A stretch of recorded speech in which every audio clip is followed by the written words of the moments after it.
Hello friends, today in this video lecture we will discuss the topic conceptual design with the ER model, right? This is the third point of our second chapter, right? So let's start with the conceptual design with the ER model. In our syllabus there are 4 points under this. Today we will discuss two topics, that is the entity versus attributes, entity versus relationship, and remaining 2 points are binary versus trinary relationships, aggregation versus trinary relationship. Okay, that will be discussed in the next video. So let's start with the conceptual design with the ER model. First point is entity versus attribute.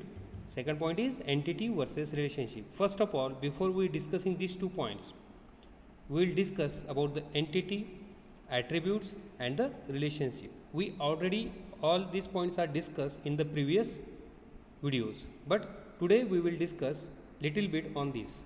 So start with the entity, right? What is an entity? An entity is an object or a component of a data, right? An entity is represented as a rectangle in the ER diagram. Okay, for example, the diagram shows the ER diagram. We have two entities, that is student and the college, and these two entities have many to one relationship, as many students study in a single college, right? We will read more about this relationship later, right? Now what is an entity? All of you got it. What is an entity? Entity is an object or a component of data set. There are two types of entities, right? Weak entity and the strong entities, right? Okay. What is weak entity? An entity that cannot be uniquely identified by its own attributes, right? In opposite, what is strong entity? It is identify its own attributes. Means weak entity does not contains primary key, whereas the strong entity contains the primary key, right? This is the base difference between the strong and weak entity, right? Now next point is attributes, right?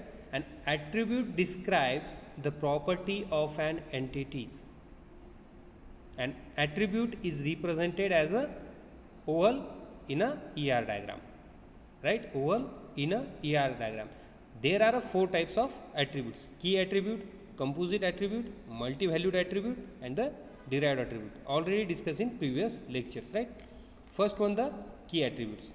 Key attribute can uniquely identify an entity from an entity set. For example, student roll number can be uniquely identify a student from a set of students, right? A key attribute is represented by oval, same as other attributes. However, the text of the key attribute is underlined, right? The text of the key attribute is underlined, right? Next one is the composite attribute. An attribute that is a combination of other attribute is known as the composite attributes, right? For example, in a student entity, the student address is a composite attribute, as an address is composed of other attributes such like a pin code, state or a country, right? That is nothing but the composite attributes. Similarly, the student name is also a composite attributes because it contains first name, middle name and the last name, right? Okay, these are the composite attributes. Okay, now multi-valued attribute. And multi-valued, an attribute that can hold multiple values is known as multi-valued attributes, right? It is represented with a double oval in a ER diagram. For example, a person can have more than one phone number, so the phone number attribute is a multi-valued attribute, right? Got it all of you? Now next is a derived attribute. A derived attribute is one whose value is a dynamic and derived from another attributes, means the value of attribute is depend on the another attribute, right? It is represented by dashes over, right? It is represented by dashed over, right, in the ER diagram. For example, person age. Person age is a derived attribute as it is changed over time and can be derived from the date of birth attribute, right? Date of birth attribute. This is nothing but the derived attribute, right? This is all about the derived attribute, right? Now next, relationship. Now relationship is represented by diamond shape in the ER diagram, right? It shows the relationship among entities. There are 4 types of relationships: one to one, one to many, many to one, and many to many, right? First of all, first one is one to one relationship, right? When a single instance of an entity is associated with a single instance of another entity, then it is called as one to one relationship. What is one to one relationship? When a single instance of an entity is associated with a single instance of another entity, then it is called one to one relationship. Okay, got it all of you? For example, a person has only one passport, right? A person has only one passport is nothing but the one to one relationship, right? Now one to many relationship. When a single instance of an entity is associated with more than one instance of another entities, then it is called as one to many relationship. Got it all of you? When a single entity is associated with more than one instance of another entity, then it is called as one to many relationship. Let's say an example. For example, a customer can place many orders, but orders cannot be placed by many customers, right? A customer can place many orders, but an order cannot be placed by many customer is the best example for the one to many. Means one customer can place multiple orders, right? Okay. Now third one is many to one relationship.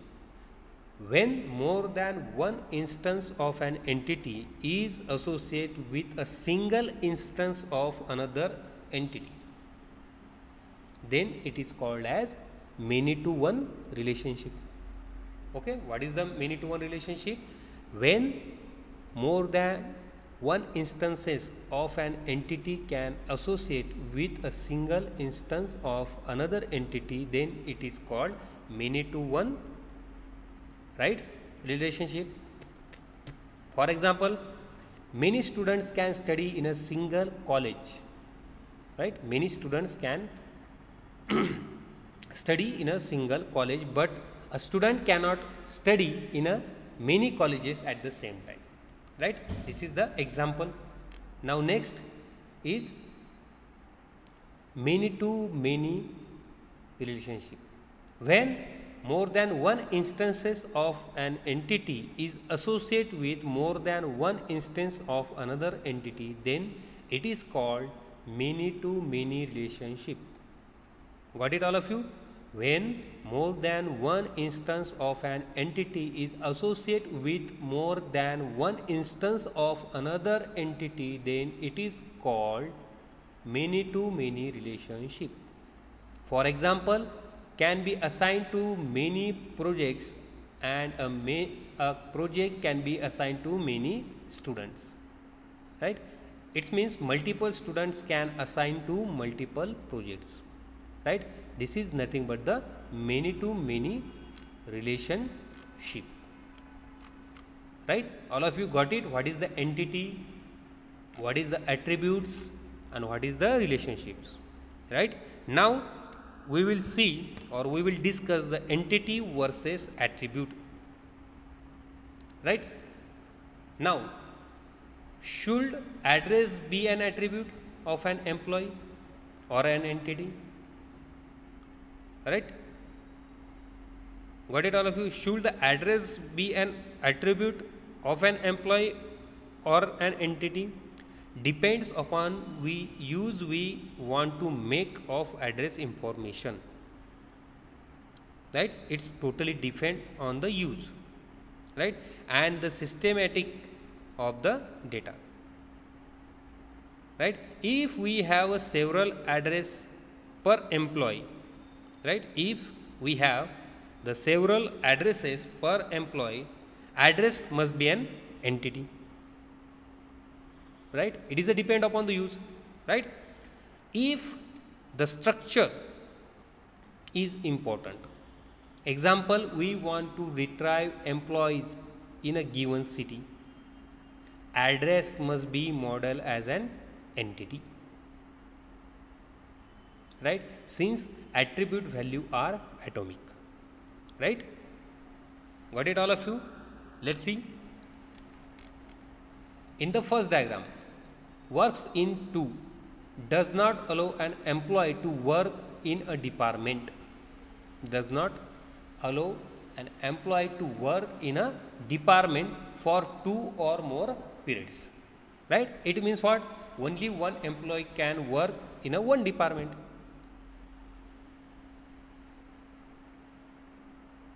Right? In a particular time of period. Right? Similar to the problem, we wanting to record a several addresses for an employee. We want to record several values of the descriptive attributes for each instance of the relationship. So, here employee can work for multiple departments for a total duration.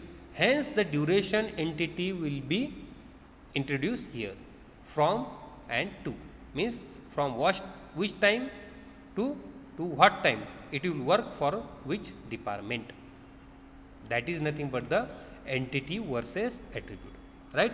Now, we will discuss about the entity versus relationship.